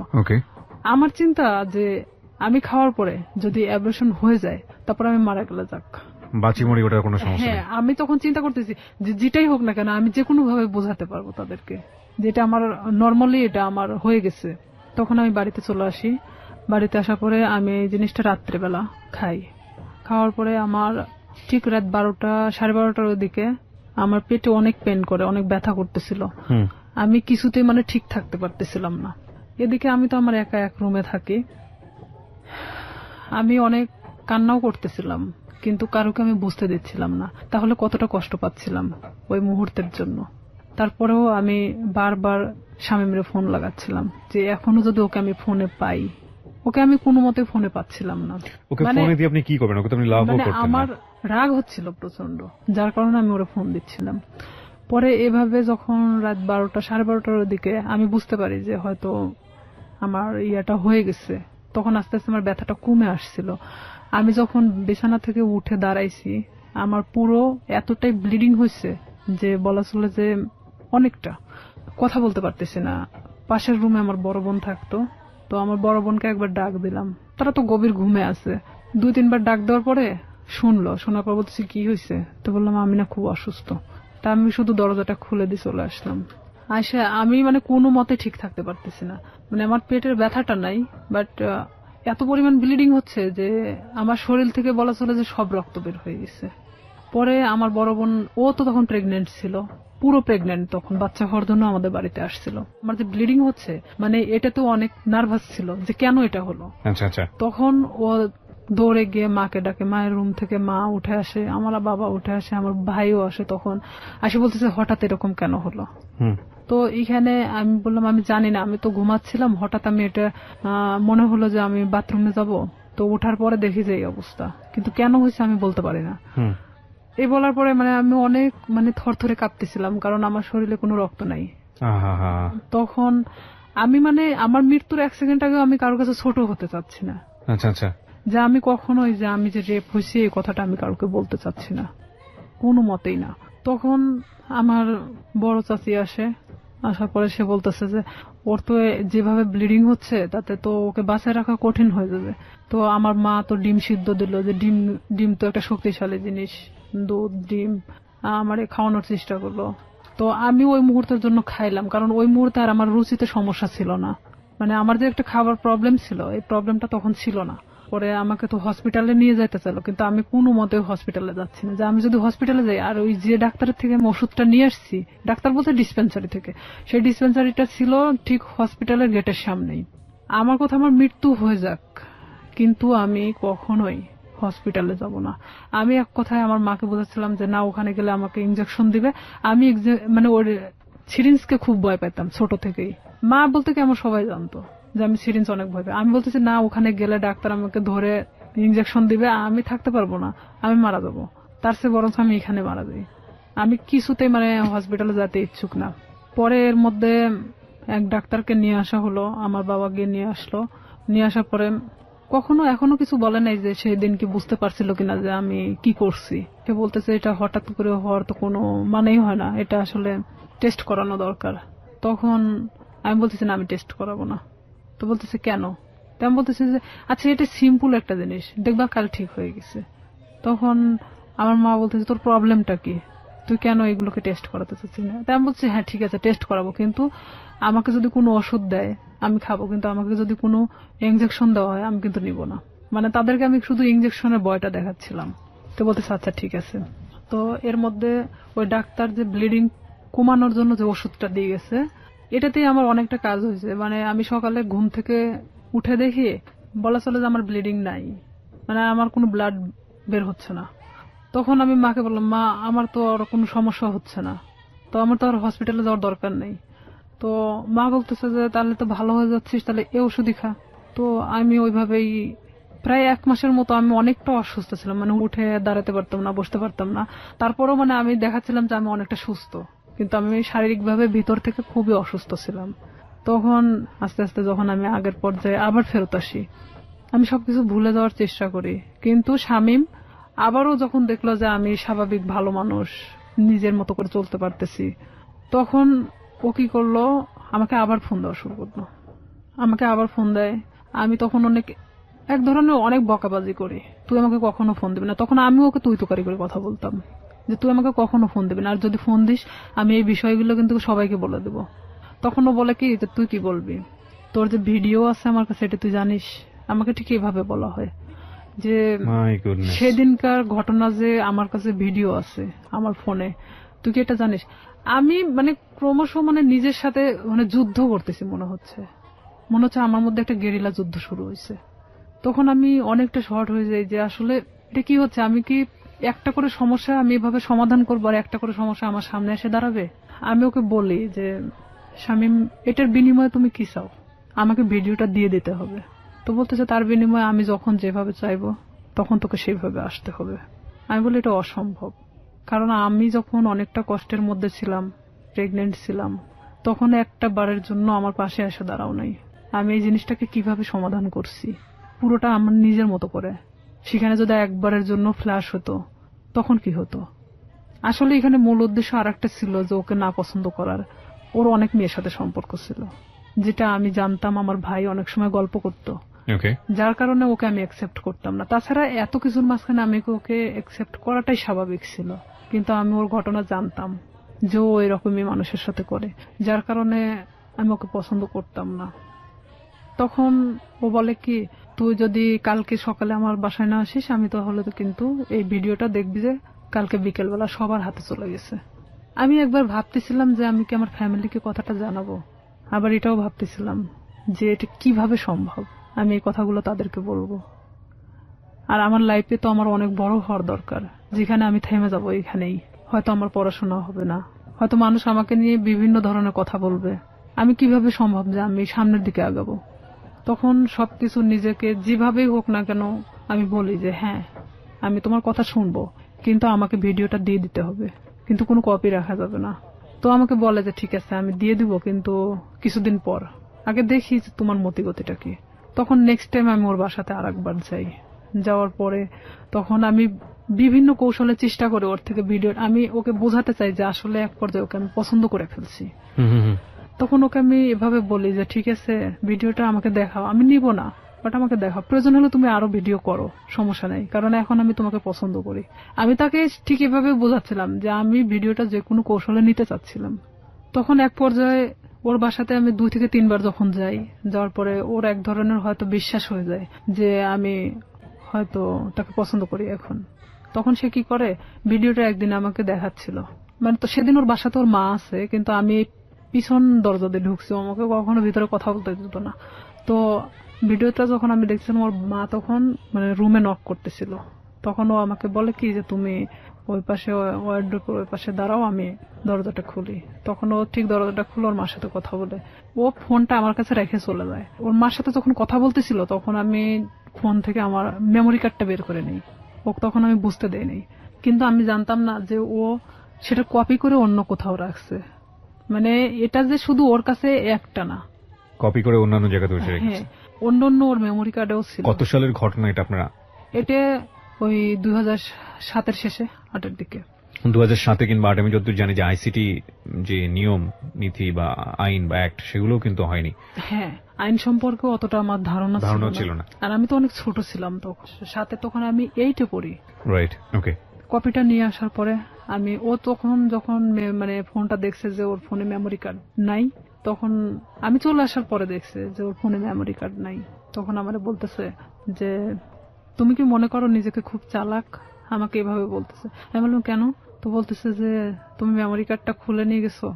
আমি বললাম যে আমি তখন ঠিক এভাবেই বলি, আমি এটার অপেক্ষাতেই ছিলাম। তো বলতেছে তোমার ধারণা কি করে হলো যে আমার কাছে একটা থাকবে, আমি যেটা তোমাকে দেখাচ্ছিলাম সেটা কপি ছিল, আমাকে এইভাবে বললো। ও কি সত্যি সত্যি ভিডিওটা করেছিল? হ্যাঁ, ছিল। ওকে। তারপরে আমি ওটা নিশ্চিন্ত হওয়ার জন্য দেখলাম, এই মেমোরি কার্ডটা আমার ফোনে তুললাম, তুলে দেখি যে হ্যাঁ, সেই দিনের যে ধস্তাধস্তির ঘটনাটা ছিল সেটাও পুরোটাই ওর প্ল্যান মাফিক ছিল। ওকে। তখন ওর ফোনটা যে ওর ওয়ার্ড্রোপের উপর মানে ভিডিও হচ্ছে এটা আমি জানতাম না তখনকার জন্য। তখন আমি যখন মেমোরি কার্ডটা বাথরুমের মধ্যে ফেলে দেওয়ার পর আমি ভাবি যে এটা নিশ্চিন্তে শেষ, কিন্তু যখন আমাকে ফোন দিয়ে কথাগুলো বলা হয় যে তুই কি জানিস যে এটার আর একটা কপি আছে, তখন আমি না অনেকটা আবার হয়ে যায় যে আমি এখন এর প্রতি আবার কিভাবে বিশ্বাস ধরাবো, আর না হলে তো সে আমাকে এইভাবেই ব্যবহার করতে থাকবে সারাটা জীবন। কারণ তখন আমি বলতাম যে তাহলে তুমি আমাকে বিয়ে করো, যেহেতু তোমার আমাকে দরকার, তাহলে তো আমি তোমাকে ছেড়ে চলে যাচ্ছি না। দেখুন, একটা মানুষ তার সামাজিক সম্মান বাঁচানোর জন্য কত বড় কত ভয়াবহ রকমের রিস্ক নেয়, অথচ আমরা একটা মানুষের সুযোগ পেলেই তার সামাজিক সম্মানকে জেনে না জেনে কিভাবে ক্ষতিগ্রস্ত করি। আমরা ফিরে আসবো প্রিয় শ্রোতা, মাত্র 4 মিনিটের বিরতি নিচ্ছি। 4 মিনিট পরে এই জীবন গল্পে আবারও ফিরছি, আশা করছি আমাদের সাথেই থাকবেন। ছিলাম রিয়া, আপনি যেটা বলছিলেন যে আপনি জানতে পারলেন যে আরো একটি কপি ওর কাছে আছে। হ্যাঁ, আমি তখন এটাই ভাবতেছিলাম যে তাহলে ওর প্রতি আমি আবার কিভাবে এই জিনিসটা বিয়ে করার প্রস্তাব দেই। তখন ও এরকম বলে যে না, আমি পড়াশোনা করতেছি, তো এখন তো বিয়ে করা সম্ভব না, ফ্যামিলি থেকেও তো এখন বিয়ে দিবে না, বিয়ে করার দরকার নেই, তাহলে আমাকে কিসের দরকার, আমরা এভাবে সম্পর্ক চালায় যাই, সময় হলে বিয়ে করে নেব, এই কথা বলে। আমি বলি না, এটাতে আমি থাকতে পারবো না এভাবে, কারণ তুমি যখন চাইবা তখন আমি যাব, আর এভাবে আমারও তো একটা জীবন, আমি না কোনো সময় তো ধরা পড়ে যেতে পারি, আমার পড়াশোনা আছে। তখনও বলতেছে যে তুমি তোমার মতো চলবা, জাস্ট মাঝে মধ্যে আমার সাথে দেখা করবা। আমি তখন রাজি হই না, যে তাহলে আমাকে ছেড়ে দাও এখান থেকে। তো ও বলে কি যে তুই যদি এখান থেকে বের হওয়ার চেষ্টা করিস তাহলে একটাই কথা বলবো, তোর ছোট বোন আছে, তার সাথেও ঠিক একই ঘটনা ঘটবে, আমার যে ছোট। তখনও কি ওই শামীম কি আপনার বড় ভাইয়ের ফ্রেন্ড হিসেবেই আছে? হ্যাঁ, তখনও আছে। তো আমার ফ্যামিলি তো তখনও জানতো না যে তার সাথে আমার সম্পর্ক এরকম চলতেছে। তখন ঠিক 1 বছরের মাথায় এসে আমার ফ্যামিলি জানে যায়। কিভাবে জানলো, মানে আমি যে ফোনে কথা বলতাম, শামীমের নাম্বারটা আমার ফোনে অন্য নামে সেভ করা ছিল, একটা মেয়ে নামে সেভ করা ছিল, মেয়েদের নামে। আমি ফোনটা রেখে গোসল করতে যাই, আমাদের তো বাড়িটা নদীর পাশে, তো নদীতে গোসল করতে যাই, তখন আমার বড় বোন ফোনটা দেখতে দেখতে শামীমের নাম্বারটা, মানে সে দেখে ভাবে যে এই নাম্বারটাও সম্ভবত আমার ভাইয়ের ফোনেও দেখছে। আচ্ছা। তখন আমার বোন এই নাম্বারটা নিয়ে এসে তার সাথে মানে অ্যাড করে। আর এই নাম্বারটা এখানে একটা মেয়েদের নামে সেভ করা, তার মানেটা কি? তখন আমার বোনের মানে অলরেডি বাচ্চা হয়ে গেছে, 7 দিন না 8 দিন বয়স। তো সেখানে ও যখন ভাইয়ের সাথে ডিসকাস করে বিষয়টা নিয়ে যে নাম্বারটা কার, তখন দেখছে যে এটা শামীমের নাম্বার। তখন আমি যখন বাড়িতে আসি গোসল শেষ করে চেঞ্জ করার পরে আমার ভাই আমাকে ডাকে। সে কিন্তু আমার সাথে কথা বলে না, ডাকতে বলতেছে যে এই নাম্বারটা কার। তখন এক পর্যায়ে আমি মনে চুমকে উঠি, প্রশ্ন করতেছে কেন। তখন আমি না চুপ মেরে তাকায় আছি। তখন বলতেছে যে নাম্বারটা কার। তো আমি বলতেছি শামীমের। তো বলতেছে যে শামীমের নাম্বার তোর ফোনে কেন? বুঝলাম তোর ফোনে আছে, কিন্তু অন্য একটা নামে কেন? তখন মানে আমি কোনো কথা বলতে পারি না, চুপচাপ দাঁড়ায় আছি। আমার ভাই আমার একটা থাপ্পড় মারে, এমন ভাবে মারে আমার মানে এই গালটা ফাটে রক্ত বেরোয় যায়। বড় ভাই? হ্যাঁ। তখন আমার মা ধরার পরে বলতেছে যে মারামারি বাদ দিয়ে আসলে ঘটনাটা কি হয়েছে সেটা জানে। তখন আমার মা আমাকে জিজ্ঞেস করলো যে তার সাথে তোর কিসের সম্পর্ক। তো আমি তাদেরকে বললাম যে সে আমাকে পছন্দ করে, আমিও তাকে পছন্দ করি। ঠিক ব্যাপারটা নর্মালি বলে দিলাম। আসলে কি পছন্দ করতেন? এক পর্যায়ে এই 1 বছরের মধ্যে তার সাথে আমি এভাবে মানে পছন্দ হয়ে গেছে যে আমি তো তাকে, সে আমাকে ছাড়তেছে না আর আমিও তার থেকে বের হতে পারতেছি না। তো আমি জানতাম যে আমার লাইফটা এভাবেই চলবে যতদিন হয়তো এখান থেকে সে আমাকে মুক্তি না দিচ্ছে কিংবা আমাকে বিয়ে না করতেছে। আর আমি তখন থেকে এটাই চিন্তা ভাবনা নিয়ে নিলাম যে যেভাবেই চলুক না কেন, যতদিন নিজের পায়ে মানে নিজে না দাঁড়াতে পারতেছি আমি প্রতিবাদ করব না এটা নিয়ে। তখন আমার ভাই আমাকে অনেক মারার পরে বলতেছে তুই জানিস ওর সম্পর্কে? আমি বললাম যে হ্যাঁ আমি জানি। তো বলতেছে যে কি জানিস তুই? তো বলতেছি যে ও যে অনেক মেয়ের সাথে সম্পর্ক ছিল কিন্তু এখন তো নাই, ও আমাকে সবকিছুই বলছে। তো বলতেছে যে ওর যে এখনো রীতা নামে একটা মেয়ের সাথে সম্পর্ক আছে তুই জানিস? তো আমি বললাম যে হ্যাঁ আমি জানি, আমি কিন্তু কিছুই জানি না, তারপর আমি স্বীকার করতেছি যে হ্যাঁ জানি। তো বলতেছে যে তোকে কি বলছে? তো আমি বললাম যে হ্যাঁ তার সাথে নাকি সম্পর্ক ছিল এখন নাই। তো বলতেছে ও যে গত পরশুদিনও আমার সাথে গিয়ে দেখা করে আসলো রীতার সাথে, তোকে এই কথাটা বলছে? আমার ভাই কিন্তু নর্মালি আমাকে এভাবে জিজ্ঞেস করতেছে। তাই আমি বলতেছি হ্যাঁ আমাকে বলছে। তো আমি আসলে তাদের মধ্যে তাল পাকায় দিচ্ছিলাম এরকম যে শামীম যদি আমাকে বলে থাকে তাহলে রীতার সাথে কেন সম্পর্ক?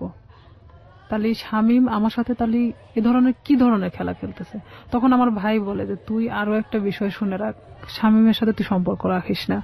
যতই আমি তোকে মারধর করে যাই করি না কেন, তারপরেও তুই আমার বোন। ও আমাকে মারার জন্য তোকে বেছে নিছে। আমি বললাম কেন? তো বলতেছে যে একটা বিষয় নিয়ে ওর সাথে আমার গন্ডগোল হয়েছে, যার কারণে ও আমাকে এমন ভাবে মারতে চাচ্ছে যেটা মৃত মানুষের চেয়েও অন্যরকম একটা ইয়া। তো এখন আমি বলতেছি যে হ্যাঁ সেটা বিষয় আমি জানি, মানে এক কথায় আমি সবকিছু স্বীকার করতেছি যে আমি জানি। তখন এক পর্যায়ে আমি শুয়ে শুয়ে এটা ভাবতে থাকি যে আসলে আমার ভাইয়ের সাথে কি ঘটছে তার। তখন আমি শামীমরে ফোন লাগাই বলি শামীম ভাইয়ের সাথে তোমার প্রবলেমটা কি? তো বলতেছে কি না তো কোনো প্রবলেম নেই। তাই আমি বললাম যে ভাই তো তোমার আমার বিষয় জানে গেছে, তো এইখানে এখন আমার মনে হয় যে বলে দেওয়াটা উচিত সবকিছু। তো বলতেছে যে না বলো না, এখানে সমস্যাটা হলো কি আমি তো পড়াশোনা করি, এখন যদি আমি তোমাকে বিয়ে করি, ও তখন এখন এক ধরনের নর্মালি মানে কথা বলতেছে, তোমাকে যদি আমি এখন বিয়ে করি তাহলে আমাকে কিন্তু গার্মেন্টসে থাকা ছাড়া উপায় হবে না, কারণ আমার ফ্যামিলি তোমাকে কখনোই মানে নেবে না। তারা চায় যে তার ছেলেকে বিয়ে দিবে একটা চাকরিজীবী মেয়ের সাথে। আমার রাগ ওঠে একটু যে তুই জানিস যে তোর ফ্যামিলি তোকে আমার সাথে বিয়ে দিবে না, এটা আমিও জানতাম, তাহলে আমার সাথে এটা করার দরকার ছিল কি? এক পর্যায়ে তার সাথে আমার অনেক রাগারাগি হয়। এটা 2008 সালের ঘটনা। তারপরে শামীম এক পর্যায়ে আমার সাথে একটা ব্রেকআপ সৃষ্টি করে। সে চাচ্ছিল যে আমি তার থেকে দূরে সরে যাই, আর আমিও তখন এক পর্যায়ে চাচ্ছিলাম যে আমি যে কোনো মূল্যে ওকে চাই। সে আমার জীবনটাকে নিয়ে এভাবে খেলতে পারে না, কারণ আমার ফ্যামিলি তখন জেনে গেছে যে তার সাথে আমার সম্পর্ক চলতেছে। তখন এক পর্যায়ে আমি আমার ফ্যামিলির সাথেও যুদ্ধ করি, আর এদিকে ও আমাকে কিন্তু যতটাই ভালোবাসুক না কেন আমার ফ্যামিলি থেকেও দূরে সরায় দিছে। দেখা যাচ্ছে আমার ফ্যামিলির বিষয়ে অনেক কথা বলে যে তোমার ভাই আমার থেকে দূরে সরানোর জন্য তোমাকে এই ধরনের হয়তো খারাপ কথা বলে আমার সম্পর্কে। তো আমি দেখতাম যে অবশ্যই আমার ভালোবাসার সম্পর্ক ফাটল ধরানোর জন্য তারা হয়তো এই ধরনের তার খারাপ বিষয়গুলো তুলে ধরে। তো এক পর্যায়ে আমার ফ্যামিলির সাথে কথা বলা বন্ধ করে দেই আমি। 2011 সালে ওর সাথে আমার ফুললি ব্রেকআপ হয়ে যায়, মানে ওর সাথে আমার কোনো প্রকার যোগাযোগ নেই। আর হঠাৎ করে মানে ও ফোন টোন অফ করে দিছে, কোনোভাবে খুঁজে পাওয়া যাচ্ছে না, মানে আমি অন্তত ওকে খুঁজে পাচ্ছি না। এক পর্যায়ে এলাকার এর মধ্যে সবাই জানে গেছে যে শামীমের সাথে আমার সম্পর্ক, কিন্তু এই যে পূর্বে যে ঘটনাটা যে সম্পর্কটা সৃষ্টি হলো কোথা থেকে এটা কিন্তু কেউই জানতো না। ব্রেকআপের পরে আমি দিশেহারা হয়ে যাই যে আমি এখন কি করব। তখন এর মধ্যে 2010 সালে তো আমি এসএসসি পাস করছি। অলওয়েজ সময় নিয়োগপত্র দেখে থাকি যে কখন কোথায় নিয়োগ দিচ্ছে। এক পর্যায়ে দেখি যে হ্যাঁ পুলিশে নিয়োগ দিচ্ছে, কিন্তু আমার বয়স হয়নি, 18 বছর পূর্ণ হয়নি। দিশেহারার মতো আমি একজন ঘুরি, এবং ঘুরতে ঘুরতে এক পর্যায়ে আমি ভাবি যে না, আমার একমাত্র এখন বাঁচার উপায় আমার নিজেকে চালানোর মতো একটা লাইফ তৈরি করতে হবে। 2012 সালের সেপ্টেম্বরের দিকে একটা নিয়োগ হয় পুলিশ ডিপার্টমেন্টে। এর মধ্যে কিন্তু শামীমের সাথে আমার কোনো প্রকার যোগাযোগ নেই, কোনো প্রকার সম্পর্ক নাই। আর ওকে, কিন্তু মনের মধ্যে ভয়টা কাজ করে, না জানি কখন ভিডিওটা পাবলিশ করে দেয়, তাই কি? নাকি ও ভিডিওটার বিষয়টাও ছিল। আর একটা কথা যে এক পর্যায়ে আমি ওকে ভালোবেসে ফেলছিলাম। আর একটা বিষয় যে আমার এটা চিন্তা ছিল যে তুই যদি ভিডিওটা ফ্ল্যাশ করিস অন্তত আমি তোর গলায় ঝুলে যাব। আমি জানতাম যে তারপরে পাবলিসিটিতে এটা দেখাবে না। ঠিক আছে, তো ওর গলায় ঝুললে আমার কোনো আপত্তি নাই, ও যদি করে তো করবে। আমি পুরোটাই এখন ওর গলায় ঝুলার জন্য মানে প্রস্তুত। এই জন্যই বলি জীবন নাটকের চেয়েও নাটকীয়। আমরা যে সরল রৈখিক চিন্তাটা করছিলাম, চিন্তা করে দেখুন এই যে ভিডিওটা নিয়ে স্বাভাবিকভাবে আমাদের যে চিন্তাটা, এবং এই চিন্তার সাথে ওর চিন্তারও একটা মিল আমরা পাচ্ছিলাম, কিন্তু কিভাবে এটা টুইস্ট করলো। হিন্দি সিরিয়াল আসলে দেখার দরকার নাই। আমার মনে হয় যে নিজের এক একটা এরকম জীবন গল্প যদি জানা যায়, এটা সিরিয়ালের চেয়েও অনেক ভয়াবহ কিছু। ওকে, এটা ভাবতেছি যে ওর গলায় ঝুলে দেবো, তখন ও চাচ্ছে কি যে ভিডিওটা আমি কখনো ফ্ল্যাশ করবো না। ও নিজেই মানে ভিডিওটাকে শেষ করে দিছে, এমনকি আমার নাম্বার টাম্বার সবকিছু ওর থেকে শেষ করে দিছে।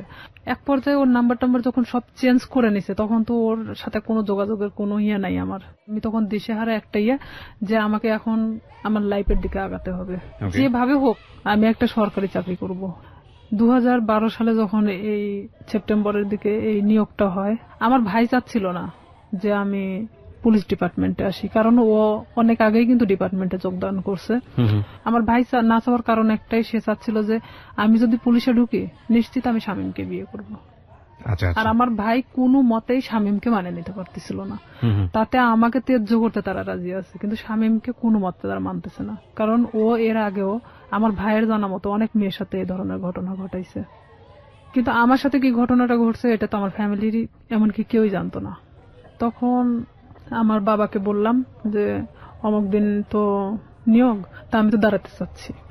তো আমার বাবা বলতেছে যে আমার ভাইয়ের নাম, তো বলতেছে পছন্দ করে না, আর এটা যদি আমি দাঁড়াতে সম্মতি দেই তাহলে দেখা যাবে যে এটা নিয়ে অনেক বাড়িতে এক ধরনের মারামারি শুরু হয়ে যাবে।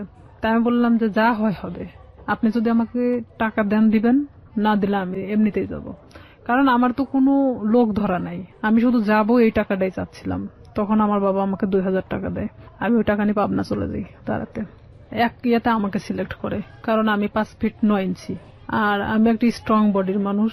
তো দেখার পরে আমাকে সবার পিছন থেকে নিয়ে যাওয়া হয়, ওখানে মাপে ওয়েটে সবকিছু দেখে আমি ঠিক হই। মেডিকেলেও দেখা যাচ্ছে আমার কোনো প্রকার সমস্যা নাই। যাই হোক, চাকরিটা হয় আপনার শেষ পর্যন্ত? হয়। তারপরে আমার চাকরিটা হয়, ওখান থেকে আমি বাড়িতে আসি। বাড়িতে আসার ঠিক আধা ঘন্টা 1 ঘন্টা পরে আমার ফোনে ফোন আসে একটা আনোয়ার নাম্বার থেকে। ফোন আসার পরে ওটাই ছিল শামীমের নাম্বার। তখন শামীম আমাকে বলতেছে যে শুনলাম তোমার নাকি চাকরি হয়েছে। তাই আমি বললাম হ্যাঁ। তো আমি বললাম যে এতদিন পর আমাকে আবার খোঁজ নেওয়া। তো বলতেছে আসলে আমি অনেক সমস্যার মধ্যে ছিলাম, আমার প্রত্যেকটা ফোন আমার ফ্যামিলি কেড়ে নিছিল। মানে এটা কিন্তু পুরোটাই মিথ্যা কথা। আমি জানতাম, জানা সত্ত্বেও মানে আমি ওর সাথে আবারও কথা বলতে থাকি। ভালো লাগে আপনার?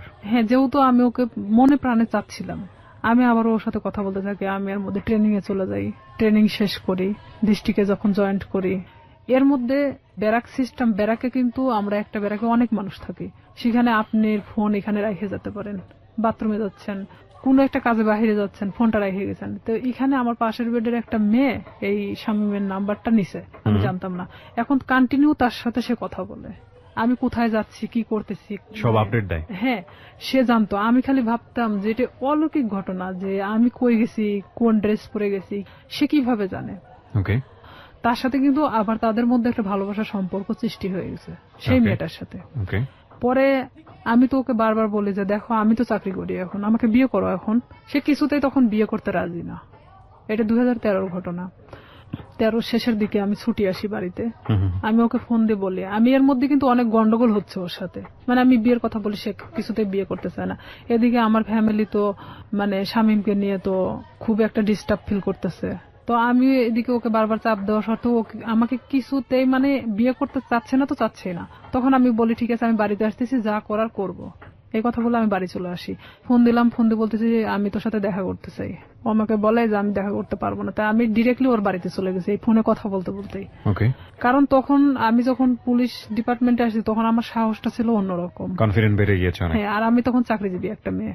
যাওয়ার পরে ও দেখি যে চেয়ারের পর বসে আছে, ওর মা পাশে বসে। ও আমাকে দেখে করলো কি, এক দৌড় রুমের মধ্যে চলে গেল, যাওয়ার রুমটা আটকায় দিল। দেওয়ার পরে ওর মা বলতেছে কি হয়েছে। ওর মারা সবাই তো জানতো আমার সাথে সম্পর্ক আছে। বলতেছে কি হয়েছে, তোমার প্রবলেম কি। আমাকে কিছুতেই ওই ঘরের দিকে আগেতে দিচ্ছে না। আমি বললাম যে আপনার ছেলেকে জিজ্ঞেস করেন, সে আমার সাথে কেন এরকম করতেছে। আপনারা জানেন, আমার ফ্যামিলি জানে, সবাই জানে যে তার সাথে আমার সম্পর্ক, তাহলে কেন আজকে ও অস্বীকার করতেছে। তো বলতেছে এটা তোমার ব্যাপার, কিন্তু আমার বাড়িতে কোনো সিক্রেট চলবে না। এটাও ঠিক, তাদের তো কোনো বিষয় না, তারাও তো আমার সাথে বিয়ে দিতে চায় না। তখন আমি নিরুপায় ওখান থেকে বের হয়ে চলে আসে। আসার পর বাড়িতে আসার পরে আমি অনেক অসুস্থ হয়ে যাই। এক পর্যায়ে আমাকে হসপিটালে নিয়ে যায়, স্যালাইন চলতেছে। এর মধ্যে আমি যে ডিস্ট্রিক্টে চাকরি করতাম ওখান থেকে একটা মেয়ের ফোন আসে, আমার পাশের বেডের একটা মেয়ের ফোন আসে। বলতেছে যে শামীম কোথায়। তাই আমি বলছি শামীম কোথায় মানে। তো বলতেছে যে হ্যাঁ, জিজ্ঞেস করলাম। তাই তো বললাম যে জানি না ও কই আছে। তো বলতেছে যে ও কিন্তু এখানে আসছে অমুকের সাথে দেখা করতে। তাই আমি বললাম আপনি কই থেকে জানলেন। তো বলতেছে আমি ওর সাথেই ছিলাম, আমাকে নিয়ে গেছিল, কিন্তু ও জানে না যে আসলে আমি তাকে চিনি। কারণ চিনার কারণ হলো তার ছবি আমি তাকে দেখাইছিলাম। তা আমি তখন ওরে ফোন দিলাম, কিছুতেই ফোন ধরে না। পরের দিন ও আমার ফোনটা ও নিজে থেকে ব্যাক করছে। ব্যাক করার পর আমি বলতেছি তুই ওখানে গেছিস কেন। তো বলতেছে যে আমি আসছিলাম এমনিতেই একটা কাজে, তাই ভাবলাম যে ওই আপুরে কিছু বলে যাই তোর সম্পর্কে, তুই আমার সাথে এরকম করতেছিস। পরে এখানে ঘটনাটা হলো সেই মেয়েকে একটা শপিং ব্যাগ দেওয়া হয়েছিল, ব্যাগের মধ্যে অনেক কিছুই ছিল। সেটা কিন্তু তারা আবার যে রুমে দেখাইছে, কিন্তু তারা মানে যে দেখাচ্ছে সে কিন্তু জানতো না যে তার পাশের বেডের আর একজন তাকে চেনে। তো আমি যাওয়ার পরে এটা নিয়ে তাকে আমি ফোর্স করলাম যে কেন আপনি তার থেকে জিনিস নিলেন, এটা সেটা বলার পরে তার সাথে এক পর্যায়ে ঝগড়া হয়ে যায়। ভাঙনটা এভাবেই শুরু হয়ে যায়। তার থেকে মানে আমার একটা ঘৃণা জন্মে যায় যে আমি স্ট্যান্ড থাকা শর্তেও সে অন্যজনের সাথে সম্পর্ক করে। তাহলে আমার ভাইয়ের কথাটাই সত্যি ছিল। তখন আমি একটা বাস্তবের সম্মুখীন চলে আসি। আমি তখন আস্তে আস্তে তাকে ভুলতে থাকি। এর মধ্যে যে যতটা ঘটনাই গেছে না কেন পুরোটাই খালি ব্রেকআপের দিকে গেছে, মানে গন্ডগোল, সম্পর্কটা ভেঙে দেওয়ার এক ধরনের। এর মধ্যে ওই জেলারই এক থানাতে আমার পোস্টিং হয়। ও ক্রমশ আমাকে এভাবে জিজ্ঞাসা করে তোর কার সাথে আজকে ডিউটি। আমি বলি যে অমুক স্যারের সাথে ডিউটি। ওখানে আমাদের তো শিডিউল বাই ডিউটি হয়। দেখা যাচ্ছে যে আপনার সাথে আমার বারবার ডিউটি হচ্ছে, এটা তো আর আমার দোষ না। ওটা কি তোর অমুক লাগে সেটা লাগে, মানে খারাপ ধরনের আমাকে কথা বলা হয়। আমি বলি দেখো উনি আমার অফিসার আর তার সাথে আমার ডিউটি হয়, এমন কিছু না। সম্পর্কটা তো আপনার ব্রেকআপের দিকে যাচ্ছে, মানে সম্পর্কটা তখনও ব্রেকআপ হয়নি। আবার জোড়া লাগে, আবার ধরেও না ছাড়েও না, এরকম একটা বিষয়, মানে একটা ঝুলন্ত অবস্থা। আবার তর্কাতর্কিও শুরু করে। তর্কাতর্কিও হয়, মানে যতটা সময় ভালো দিকে হয় ততটা সময় আবার খারাপ দিকেও। আমরা শেষের দিকে চলে আসবো প্রিয় শ্রোতা। গল্পটা কোথাকার গল্প, কোথায় গিয়ে দাঁড়িয়েছে একটু চিন্তা করে দেখুন। আমরা শেষের দিকে ফিরে এসে আপনাদেরকে একেবারে শেষ রিয়েলিটি যেটা সেটা জানাবো। এবং আবারও বলবো অনুমান করবেন না, কারণ জীবন গল্পে অনুমান আসলেই অপ্রয়োজনীয় এবং সেটা আসলেই শেষ পর্যন্ত মেলে না। ছোট্ট একটা বিরতি, তারপর ও আমাকে বারবার এরকম খারাপ খারাপ কথা বলে। তখন আমি বলি যে হ্যাঁ আমি ওকে পছন্দ করি, মানে এক কথায় বলে দেয় যে আমি ওই অফিসারকে পছন্দ করি, যে সে আমার থেকে তারপরও সরে যাক এখন। তখন সে কি করে, আমার এলাকাতে গুজব ছড়াইকে আমি নাকি ওনাকে বিয়ে করছি, অথচ তার সাথে আমার কিন্তু কোনো প্রকার সম্পর্ক নেই।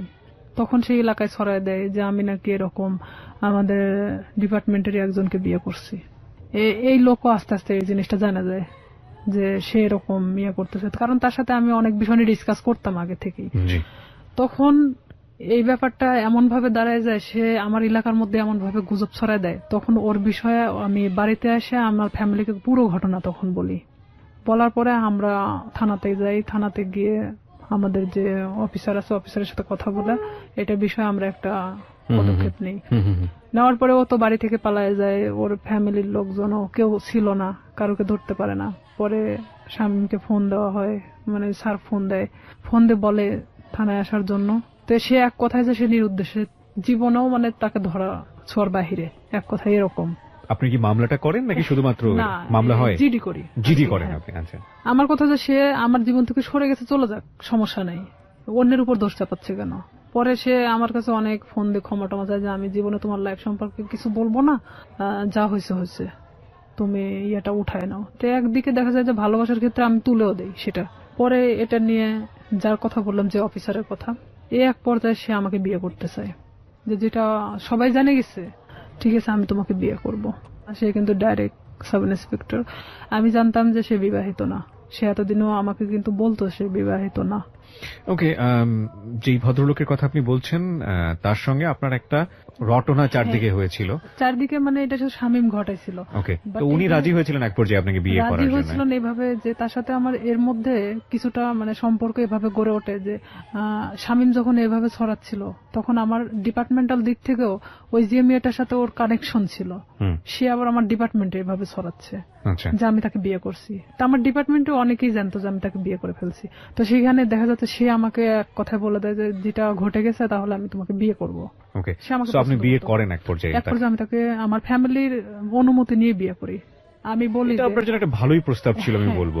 আমার ফ্যামিলি বলে যে হ্যাঁ ঠিক আছে, পছন্দ হলে বিয়ে করাটাই ভালো হবে, যেহেতু এটা গুজব ছড়াই গেছে। তখন আমি তাকে বলে যে ঠিক আছে ফ্যামিলিগতভাবে আমরা বিয়ে করবো। সে বলে যে আমরা এখন এভাবে তো ছুটি পাই না, তা আমরা নিজে নিজে করে নিই, পরে আমরা ফ্যামিলিগতভাবে ইয়ে করে নেব। তো এখানে আমি কিন্তু সেটা রাজি হয়ে যাই। ঠিক তার 1.5 মাস থেকে 2 মাসের মাথায় আমি জানতে পারি সে বিবাহিত, তার বাচ্চা বলছে। তখন আপনি বিয়ের আগে তাকে জিজ্ঞেস করেননি? আমি জিজ্ঞেস করছি অনেকবার, কিন্তু বিয়ের আগে ওইভাবে আমি অতটা ক্লোজ ছিলাম না। ও কি বলেছে যে না আমি বিবাহিত না? না, ও অনেকবার স্বীকার করছে যে আমি বিবাহিত না। তো জানলেন আপনি? জানার পরে আমি তখন অনেকটাই কষ্ট পাই। কষ্ট পাওয়ার পরে কষ্ট পাবেন কি? আমি তো যতদূর জানি যে এটা একটা মানে মারাত্মক রকমের আইন ভঙ্গ, মানে পুলিশের এত বড় একটা পোস্টে থেকে সে এই ধরনের কাজ করেছে মানে তো তার ক্লোজ হয়ে যাওয়ার কথা। অনেক কষ্ট পাই। কষ্ট পাওয়ার পরে ওকে আমি বলি যে এটা আমার সাথে করার কি দরকার ছিল। বাট সাহসটা পাই কিভাবে?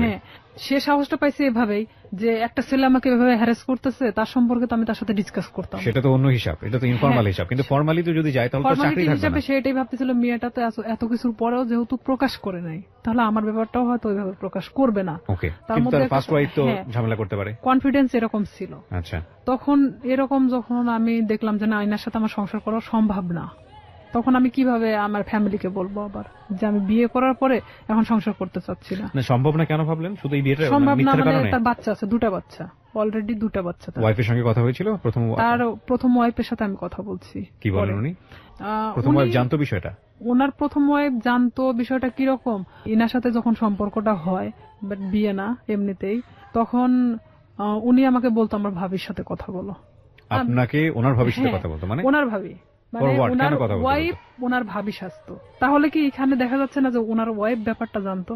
ওকে, ব্যাপারটা শুধু আমি জানতাম না।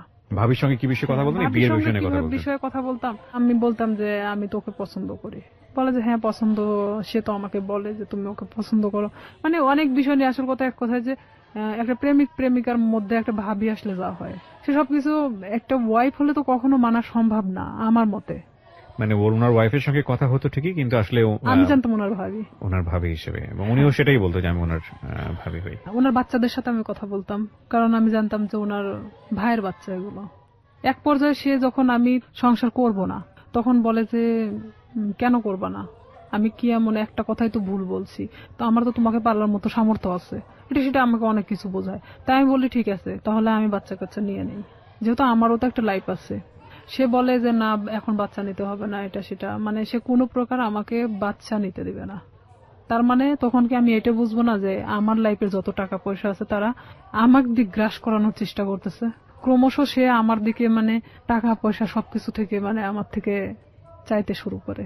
সে আমাকে দেওয়ার দূরের কথা, সে নিজেই আমার থেকে নিতে শুরু করে। ব্রেকআপ হতে হতে হতে হতে এখন লাস্ট পর্যায়ে আমাদের টোটালি ব্রেকআপ হয়ে গেছে।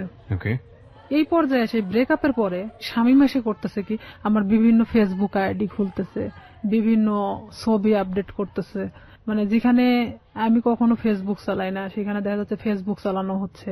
মানে আমার নামে অনেক কিছু করা হচ্ছে যে আমি নাকি আবারও বিয়ে করছি, কিন্তু আবারও এলাকার মধ্যে এক ধরনের গুজব ছড়ানো হচ্ছে। অনেক কিছু আমাকে একদিক থেকে শামীম আবারও চাপের মুখে রাখছে। মানে মাঝখানের জীবনটা ছিল একরকম, আর ফার্স্ট লাইফ আর এই লাস্ট লাইফটা আবার আগের মতো। তো এখানে আমি শামীমকে অনেক ফোর্স করি যে দেখ আগে তো আমি অনেক নিরীহ একটা মানুষ ছিলাম, কিন্তু আমি আমার সার্ভিস লাইফ 5 বছর, এখন কিন্তু উঠে দাঁড়ানোর মতো শক্তি আমার আছে। তো আমার সাথে এমন কোনো কিছু করো না যেটাতে তোমারও ক্ষতি হবে বাট সবার ক্ষতি হবে। সো রাইট নাও আপনি যেটা বলছেন যে আপনি যাকে বিয়ে করলেন তার সঙ্গে আপনার ডিভোর্স। হ্যাঁ, ডিভোর্স থেকে আপনি দিয়ে দিয়েছেন? হ্যাঁ, আমি নিজে। আপনি কোনো আইনি অ্যাকশনও নেননি? আসলে কি নিব।